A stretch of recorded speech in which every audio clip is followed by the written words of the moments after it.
व्रतेन दीक्षामाप्नोति दीक्षयाप्नोति दक्षिणां दक्षिणा श्रद्धामाप्नोति श्रद्धया सत्यमाप्यते।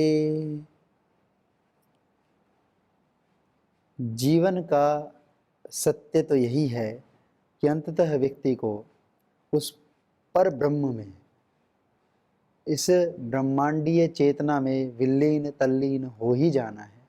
जिस प्रकार सारी नदियाँ, धरती का सारा जल कहीं पर भी एकत्रित है, वह धीरे धीरे रिश्ते बहते खिसकता खिसकता समुद्र की ओर चलता रहता है और मिल करके अपना नाम रूप सब खोकर समुद्रमय हो जाता है। उसी प्रकार जब यह आत्मा उस परमात्मा में अपने स्वरूप को विलीन कर लेती है, तब उसकी तल्लीनता में अपने वास्तविक स्वरूप का अनुभव करती है।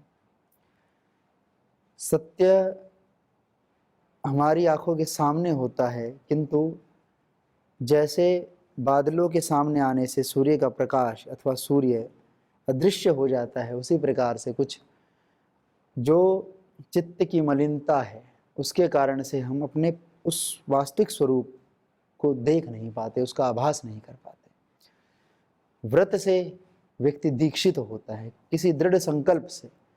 जिसके जीवन में कोई दृढ़ संकल्प हो, कोई व्रत हो, कोई उद्देश्य हो, उससे व्यक्ति दीक्षित होता है, अर्थात एक दिशा में आगे बढ़ता रहता है अपने लक्ष्य की ओर। दीक्षा से व्यक्ति दक्षिणा की ओर अग्रसर होता है, अर्थात उसके जीवन में उपलब्धियां आनी प्रारंभ होती हैं।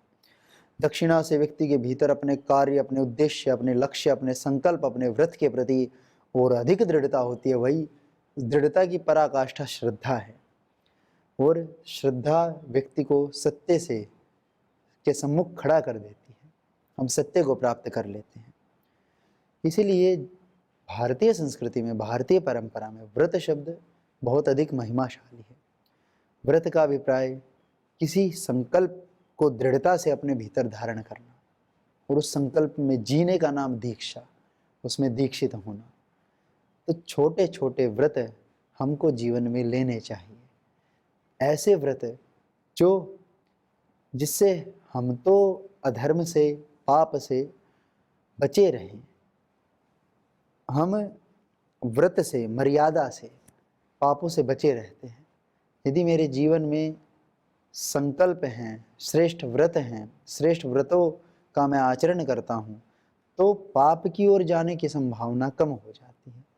बिना व्रत के व्यक्ति के भीतर शिथिलता रहती है। यदि व्यक्ति व्रत धारण करता है, संकल्पित होता है, तो वह संकल्प व्यक्ति को बुराइयों से बचने में सहायता करता है। क्यों? क्योंकि संसार में प्रलोभन स्वाभाविक हैं, संसार में विषय वासनाएं स्वाभाविक हैं, और इंद्रियों का परांचिखानी वितृणत स्वयंभूस तस्मात् परांग पश्यति नान्तरात्मन। उपनिषदों में प्रश्न किया कि इंद्रिय बाह्याभिमुख क्यों है, इनका जो स्वभाव है वह बाहर की ओर क्यों है? तो कहा कि जैसे परमात्मा ने जल को स्वभाव से शीतल बनाया है, जल को स्वभाव से गतिशील बनाया है, उसी प्रकार परमात्मा ने इन इंद्रियों को, चक्षु, घ्राण, श्रोत्र, रसन, त्वक, सबको, इनको स्वाभाविक तौर पर विषयों की ओर गमन करने वाला बनाया है। इनका स्वभाव है कि ये विषयों की ओर जाएंगे। तो परांचिखानी व्यतृणत स्वयंभू तस्मात् परांग पश्यति नान्तरात्मन। इसलिए ये इंद्रिया बाह्य विषयों को देखती है, अंतरात्मा को नहीं देखती, इनका सामर्थ्य भी नहीं है। उसी प्रकार से अब बात आ जाती है संयम की, बात आ जाती है व्रत की। जब व्यक्ति व्रत लेता है, और ये व्रत कोई बहुत बड़े नहीं, कोई भीष्म पितामह की तरह व्रत नहीं लेना। जीवन जहाँ आप खड़े हैं, आप ब्रह्मचारी हैं, आप गृहस्थ हैं, आप वानप्रस्थ हैं, आप सन्यासी हैं, आप जो भी हैं, उस कार्य को करने के लिए कुछ मूलभूत तत्व हैं, कुछ मूलभूत बातें हैं, वो सभी को करनी पड़ेगी। मनुष्य का स्वस्थ रहना बहुत अनिवार्य है। स्वास्थ्य का व्रत, स्वास्थ्य का व्रत ले लिया तो उससे जुड़ी दसियों बातें हैं।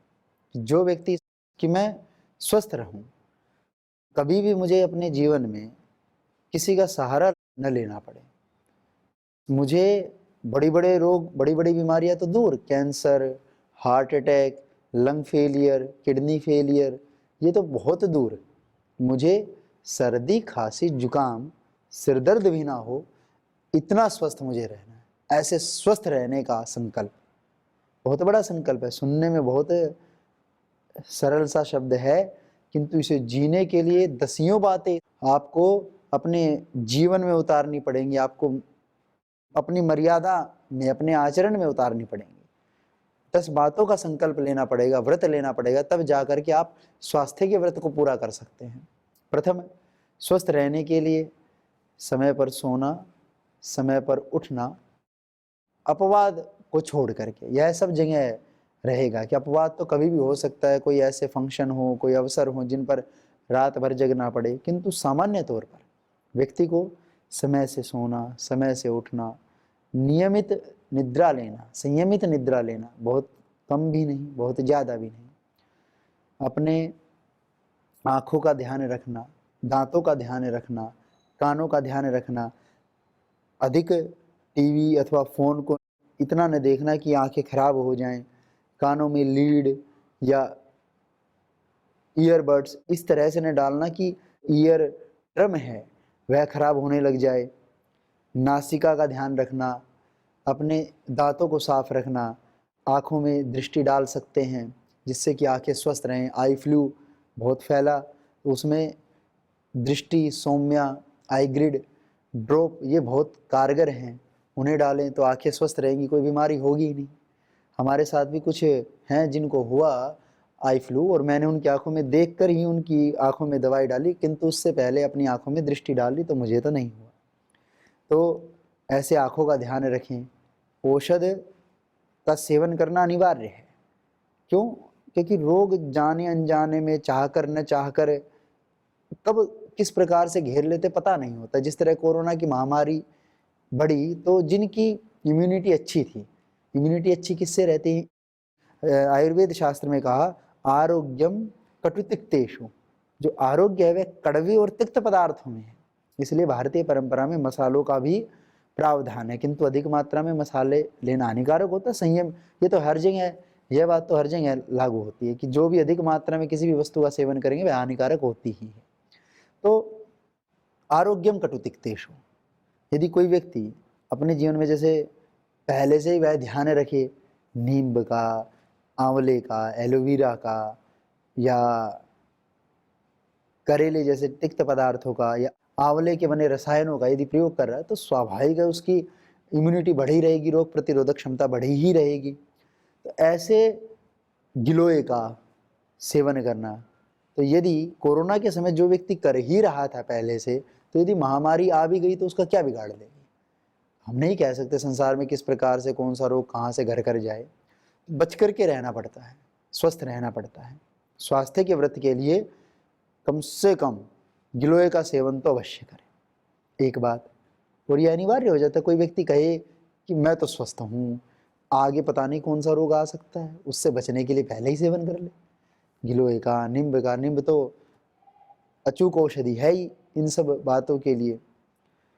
शरीर में कब फोड़े फुंसियाँ पता नहीं, बरसात हो तब क्या व्यक्ति के उत्पाद शुरू हो जाए, तो पहले से ही, क्योंकि गिलोय जो है त्रिदोष शामक है, इसलिए गिलोय का सेवन कर सकते हैं। इम्यूनिटी बढ़ाने के लिए मोरिंगा, स्पिरुलिना इस तरह के पदार्थों का भी प्रयोग किया जा सकता है, किंतु अपने स्वास्थ्य का स्वयं ध्यान रखें। बाल हैं, लापरवाही में जैसे केस तो हमारे भी बड़े हैं, किंतु कभी डैंड्रफ या जुएँ नहीं होती। क्यों? ध्यान रखते हैं। समय पर धोना, समय पर कंघी करना, तेल अच्छे से लगाना, क्योंकि छोटी छोटी चीज़ों में व्यक्ति लापरवाही करता है। ऐसा नहीं है कि साधन नहीं है, किंतु लापरवाही बहुत ज़्यादा व्यक्ति की हानिकारक होती है। उससे छोटी छोटी लापरवाहियाँ बर्बाद कर देती हैं जीवन को। फिर ऐसे ही आँखों का ध्यान रखना, समय समय पर जैसे आई ग्रिड ड्रॉप आप डाल सकते हैं सप्ताह में 1-2 बार, जिससे कि आँखें ठीक रहें, आँखें खराब ना हो। नहीं तो आँखें खराब होनी शुरू हुई तो पहले आँखें धीरे-धीरे उनकी ज्योति कम होना, धीरे-धीरे चश्मा चढ़ना, और फिर चश्मे का कोई रोक नहीं। वो कहाँ तक जाएगा, कोई साहसी व्यक्ति उतार पाए अलग बात है, लेकिन व्यक्ति फिर साहस तोड़ देता है। तो उस तरह की स्थिति आने से पहले ही सावधान रहें। फिर दाँतों को थोड़ा मंजन करें, दंत मंजन कर लें, अथवा जो है पतंजलि का दिव्य दंत मंजन, पतंजलि की दंत कांति का प्रयोग कर लें, नींब की दातुन का प्रयोग कर लें, किंतु दांतों को ध्यान रखें, कभी कभी गंडूश भी कर लें, जैसे सरसों का तेल मुख में डाल करके जैसे कुल्ला करते हैं, ऐसे कुल्ला करके उसको थूक दें, तो उससे दांत भी ठीक रहेंगे। फिर नस्य करें, नस्य करने से नाक, गला, आँख, मस्तिष्क सब अच्छे रहते हैं। नस्य अलग अलग तेल से कर सकते हैं, तिल के तेल से, सरसों के तेल से, या बादाम रोगन से, अथवा अणु तेल से, अथवा ज्योतिषमती के तेल से, अथवा षडबिंदु के तेल से। भारत में बहुत नस्य की परंपरा बहुत अच्छी है। नस्य से आप देखेंगे अपना आपका नाक, गला, आँख, कान और जो है मस्तिष्क एकदम स्वस्थ रहेगा। अब स्वास्थ्य का संकल्प तो ले लें, स्वास्थ्य का व्रत लेने से ये 10 बातें उसमें करनी पड़ेंगी। दूसरा और देखें तो दिनचर्या उसमें ठीक रखनी पड़ेगी, यानी अपने उन अंगों का ध्यान रखना पड़ेगा जो ज़्यादा सेंसिटिव हैं, उनका ध्यान रखना पड़ेगा। सेंसिटिव ऑर्गन्स, सेंसिटिव अंगों का ध्यान रखना पड़ेगा। और साथ ही साथ दिनचर्या, भोजन, इन तत्वों का ध्यान रखना पड़ेगा, तब जाकर के कोई स्वास्थ्य के व्रत का पालन कर सकता है। ऐसे नहीं कि खाली मैंने स्वास्थ्य का व्रत ले लिया और खाली व्यायाम किया, ऊटपटांग खाना खाया, अथवा खाना संयमित खाया, व्यायाम किया ही नहीं। तो ये दोनों बातें बैलेंस में रखना, अपनी दिनचर्या, अपना प्राणायाम, योगाभ्यास, व्यायाम, अपनी औषध, क्योंकि हर एक व्यक्ति की अलग अलग प्रकृति होती है, तो उस प्रकृति के अनुरूप औषध का सेवन करना। फिर समय समय पर धूप का सेवन करना, क्योंकि कभी कभी व्यक्ति बहुत कम धूप का सेवन करते हैं तो उनके भीतर विटामिन डी की, B12 की कमी होने लग जाती है, तो फिर गोलियां खाते रहो। इससे अच्छा है कि थोड़ा समय उस चीज़ के लिए दे दिया जाए। तो स्वास्थ्य का व्रत बहुत बड़ा व्रत है। और दूसरे अच्छे व्रतों की बात करूं, इससे होगा क्या, इससे आपका धन बचेगा, इससे आपका समय बचेगा, इससे आप स्वस्थ रहेंगे तो प्रसन्न रहेंगे, दूसरों को प्रसन्न रखेंगे, और आप ज़्यादा उपयोगी होंगे, आप ज़्यादा सदुपयोगी होंगे अपने परिवार के लिए, समाज के लिए, राष्ट्र के लिए। दूसरा अच्छा व्रत हो सकता है यम नियम, जो शास्त्र में कहे, अहिंसा, सत्यस्ते, ब्रह्मचर्य, परिग्रह, शौच, संतोष, तपस्वाध्याय। ये श्रेष्ठ व्रत हैं, ये बड़े व्रत हैं।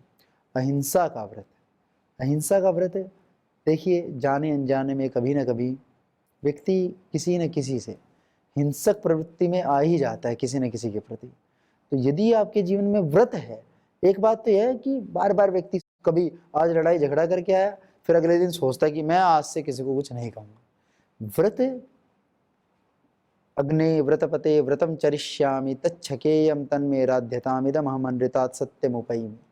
हम परमात्मा के प्रति संकल्प करते हैं, अपने आराध्य के प्रति संकल्प करते हैं। व्रत शब्द कोई छोटा नहीं है, कोई मन का उठा छोटा मोटा कोई विचार नहीं है, जिसका प्रवाह कुछ क्षणों के लिए रहा फिर वह धूमिल हो गया। वास्तव में व्रत का मतलब अपने अंतर्यामी के प्रति, अपने आराध्य के प्रति, अपने गुरु के प्रति, अपने प्रभु के प्रति हम वचनबद्ध होते हैं कि मैं अपना जीवन ऐसा जीऊंगा, मैं अपने जीवन में अहिंसा को अपनाऊंगा, हिंसक नहीं होऊंगा। मैं किसी के प्रति भी, क्योंकि हिंसक, मैं दूसरों की बात नहीं कर रहा, व्यक्ति अपने परिवार के प्रति भी हिंसक हो जाता है, व्यक्ति अपने जो आस पड़ोसी हैं उनके प्रति हिंसक हो जाता है। तो ये छोटे छोटे व्रत है। दरअसल ये व्रत लेने, कोई बहुत बड़े संकल्पों की पूर्ति के लिए व्रत ले जाए वह अलग बात है, किंतु अपने संबंधों को अच्छे से निर्वाण करने के लिए हमें कुछ व्रतों का, नियमों का, मर्यादाओं का पालन करना पड़ता है। यदि हम नहीं करेंगे तो हम जाने अनजाने में अपनों को ही दुख देने के भागी बन जाते हैं। तो अहिंसा का व्रत लेना, अहिंसा का व्रत है अपनों के प्रति, कि मैं अपनों के प्रति कभी भी हिंसक व्यवहार नहीं करूँगा, हिंसक वाणी का प्रयोग नहीं करूँगा, हिंसक मन में विचार नहीं रखूँगा। अहिंसक विचार, अहिंसक व्यवहार, अहिंसक वाणी का प्रयोग करूँगा मैं अपनों के प्रति। तब देखेंगे आप कि आपका व्यवहार बदल जाएगा और आपके संबंध और ज़्यादा अच्छे हो जाएंगे। सत्य, सत्य के विषय में व्यक्ति बड़ा मंथन करता है कि सत्य, कभी कभी ऐसी परिस्थिति बने कि सत्य का आचरण करना है कि नहीं करना। दरअसल व्यवहार एक बहुत बड़ा शब्द है, व्यवहार हमको बहुत कुछ सिखाता है। भगवान योगेश्वर श्री कृष्ण ने युधिष्ठिर से बुलवाया कि अश्वत्थामा मारा गया, ये झूठ था कि सच था?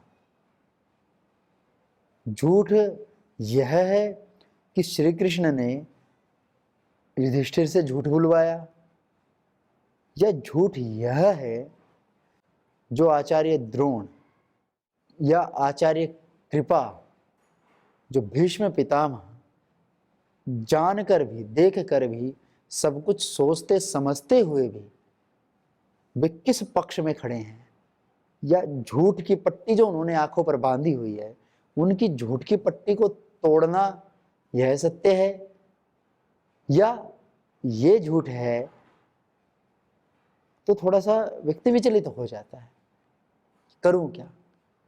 तो समाज में कुछ ऐसे महापुरुष हैं, यदि खुद कुछ न समझ में आए तो जिनका जीवन पवित्र हो, उनके जीवन को देख करके वैसा ही आचरण जीना चाहिए, वैसा ही करना चाहिए। यदि जहाँ संशय की स्थिति हो तो हमको व्यवहार देखना चाहिए कि श्रेष्ठ महापुरुष कैसे व्यवहार करते हैं। योगेश्वर श्री कृष्ण सब जानते थे, सब कुछ जानते थे। पांडवों के साथ हुआ दुर्व्यवहार भी, और सारे महारथी एक ओर हो गए, एक पक्ष में हो गए, तब सत्य का साथ देने के लिए भगवान योगेश्वर श्री कृष्ण सब योद्धाओं के सम्मुख इकलौते बिना शस्त्र उठाए खड़े हुए। यह है सत्य। और युद्ध नीति, रणनीति, सब प्रकार का प्रयोग करके पांडवों को विजयी बनाया। यह है सत्य, झूठ नहीं है। झूठ तो वह है जो किया उन लोगों ने। तो झूठ और सच बहुत बड़े बड़े कुछ स्थल ऐसे होते हैं, हर जगह ऐसा नहीं होता। सब स्थल ऐसे नहीं मिलेंगे आपको कि आपको हर बार अपनी पत्नी से झूठ ही बोलना पड़े, आपको अपने बच्चों से हर बार झूठ ही बोलना पड़े। जो राष्ट्रव्यापी निर्णय होते हैं उनको छोड़ दीजिए, वो हमारे विषय नहीं, वो विधि से होंगे, वो नियम कानून के अनुरूप होंगे, वहाँ गोपनीयता रहेगी, किंतु परस्पर में अत्यंत प्रीति होनी चाहिए। परस्पर में, परिवार में विश्वास तब होता है जब व्यक्ति का जीवन सत्य के आधार पर हो। यदि सत्य आधार है, शिला है, तब आपका परिवार जुड़ा हुआ होगा। यदि झूठ है, तब तो जो भी झूठ की नींव पर जो भी खड़ा होगा वह सब झूठ ही होगा। यानी आप परस्पर में पति पत्नी होंगे लेकिन झूठे पति पत्नी होंगे। आप परस्पर में माता पिता होंगे किंतु झूठे माता पिता होंगे किसी बच्चे के, किसी बालक बालिका के। तो झूठ कभी भी रिश्तों का आधार नहीं बन सकता। रिश्तों का आधार बन सकता है सत्य। इस बात को गहराई से समझिए कि सत्य बोलने से आपकी कोई हानि नहीं होती। सत्य बोलने से दूसरे का आपके ऊपर विश्वास होता है, और सत्य यदि आपका जीवन है तो दूसरे लोग आप पर विश्वास करते हैं। एक झूठे व्यक्ति पर घर वाले विश्वास नहीं करते, बाहर वाला क्या विश्वास करेगा। अहिंसा सत्य अस्तेय, चोरी न करने का व्रत, यह बहुत बड़ा व्रत है कि जीवन में कोई किसी की 1 रुपए की भी चोरी न करे, किसी की कोई हानि न करे। तो जरा सोचिए उस व्यक्ति के ऊपर कितना विश्वास होगा। किसी को कोई अपनी अमूल्य धरोहर भी उसके पास छोड़ना चाहेगा, उसे सब कुछ है, उससे कोई कुछ छिपाएगा भी नहीं। जो यह जानता है यह व्यक्ति चोरी करता ही नहीं, तो उससे उसके सामने सबके सब रहस्य प्रकाशित होंगे। यह बात सत्य बोल रहा हूँ। अस्तेय बहुत बड़ा व्रत है। अस्तेय का भाव होने से व्यक्ति बहुत उदार होता है। क्यों? किसी का धन कुछ चाहिए नहीं, किसी से कुछ लेना देना नहीं, तो मन में एक स्वाभाविक तृप्ति की भावना होती है। कभी कभी हम ललचा जाते हैं दूसरे की अच्छी वस्तुओं को देख करके, दूसरे के साधन संपन्न देख करके दूसरों को हम ललचा जाते हैं।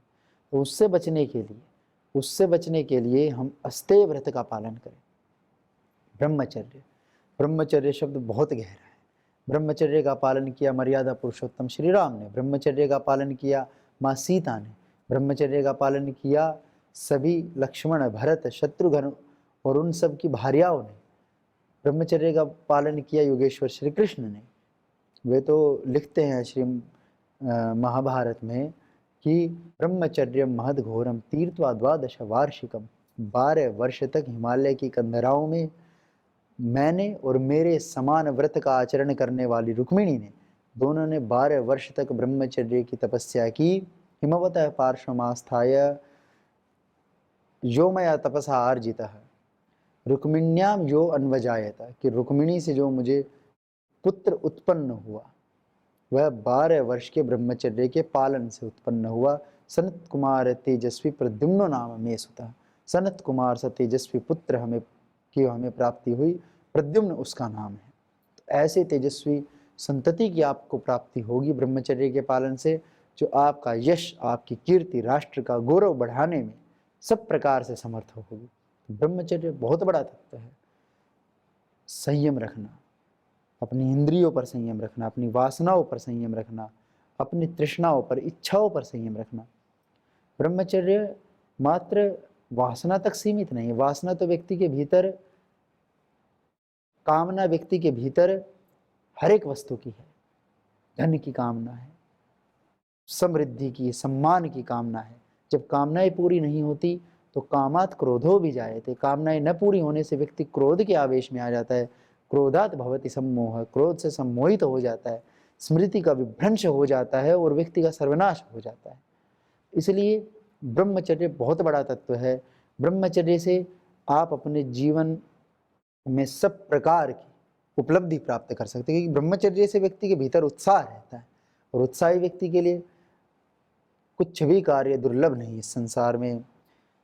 उत्साहो बलवान आर्य नास्ति उत्साहत परम बलम, सोत्साहस्य अस्ति लोकेस्मिन् न किंचिदपि दुर्लभम। अपरिग्रह, अपरिग्रह में जीने वाला व्यक्ति सदैव उदार मना होता है, अत्यंत उदार होता है। क्यों? क्योंकि उसके भीतर संतोष होता है। वह अल्प साधनों में भी प्रसन्नतापूर्वक जीवन व्यतीत करता है। और जो परिग्रही व्यक्ति होता है वह सब कुछ लूट लेना चाहता है, वह लुटेरा होता है। अपरिग्रही सदाचारी होता है और परिग्रही लुटेरा होता है। ऐसा लुटेरा जो खुद लूट मचाता हो, जिसके अंदर भीतर लूट की भावना, वह परिवार को क्या सुख देगा? वह परिवार में भी सब कुछ अपने पास ही रखना चाहेगा, उदार मना नहीं हो पाएगा। वह संतोष में जीवन व्यतीत नहीं कर पाएगा, वह दूसरों को सुख नहीं दे पाएगा। जो अपरिग्रही होता है वह अल्प साधनों में जीवन व्यतीत करता है, किंतु उसके पास समृद्धि ऐश्वर्य इतना होता है, अपार होता है, उसका कोई और छोर नहीं। फिर शौच संतोष तपस्वाध्याय ईश्वर प्रणिधान। शुचितापूर्वक तन की मन की शुद्धि होनी चाहिए, संतोष होना चाहिए। जो मिल गया उसमें संतोष करे, असंतोष में नहीं आना चाहिए। व्यक्ति को ज़्यादा जो है वस्तुओं के प्रति कामनाएं नहीं रखनी चाहिए। तपोमय जीवन जीना चाहिए। बिना तप के व्यक्ति कभी भी सुखी नहीं हो सकता। स्वाध्याय, मोक्ष शास्त्रों का स्वाध्याय अवश्य होना चाहिए। श्रीमद् भगवद गीता का पाठ घर में हो, रामायण का पाठ घर में हो, महाभारत का पाठ घर में हो, इतिहास, पुराण, वेद की कथा घर में हो, यज्ञ हवन घर में हो, संध्या घर में हो, ऐसा घर स्वर्ग जैसा होता है। और अंत में ईश्वर प्रणिधान, ईश्वर की भक्ति। जो कुछ भी अंततः मैं कर रहा हूँ, हे प्रभु तेरी कृपा से कर रहा हूँ, तेरा दिया सामर्थ्य है, तूने यह सृष्टि रची, सृष्टि में मनुष्य रचे, उन मनुष्यों ने मुझे ज्ञान दिया। हर एक पेड़ पौधा वृक्ष वनस्पति कीट पतंग सब मुझे दीक्षित कर रहे हैं, सब मुझे ज्ञान देते हैं, और इतनी सुंदर सृष्टि तूने रची, इसके लिए तेरा बहुत बहुत धन्यवाद। और हे परम पिता परमात्मा, मैं जो कुछ भी करता हूँ वह सब तेरे चरणों में समर्पित है। मेरा मुझ में कुछ नहीं, जो कुछ है सो तेरा। ऐसी भावना से भगवान की भक्ति का व्रत ले, तो यम नियम का व्रत ले, स्वास्थ्य का व्रत ले, आरोग्य का व्रत ले। ये श्रेष्ठ व्रतों का आचरण है। इससे आपका जीवन सद जाएगा और सबके लिए परोपकारी कल्याणकारी हो जाएगा।